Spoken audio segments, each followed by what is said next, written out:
Hi everyone, Rick here. Being a shepherd or being a priest. Ideally, we should be both.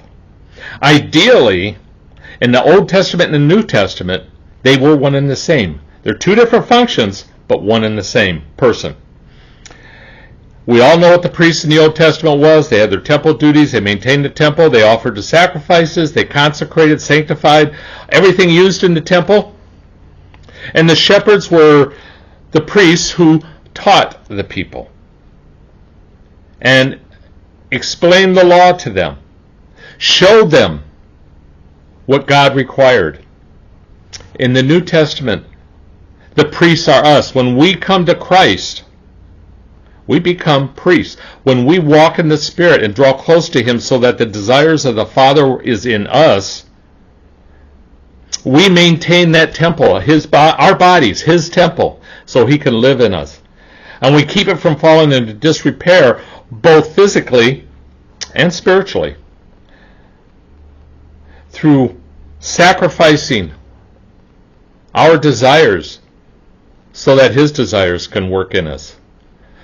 And as a result, we shepherd God's people by fellowship, through example, through speaking His truths, just as the priests did. And we let them grow in that truth and be nourished by that truth rather than telling them how to grow and be nourished in that truth.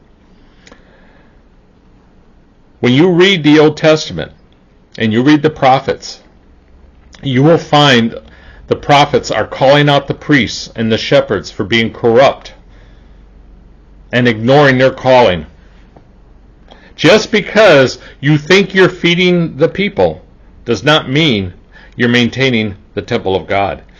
You cannot feed God's people unless the temple is holy, unless the temple is sanctified and consecrated, unless you are fully cleansed. You cannot shepherd God's people. You can preach to them, you can tell them what they should do, and goodness sakes, we've got so many people who do that already.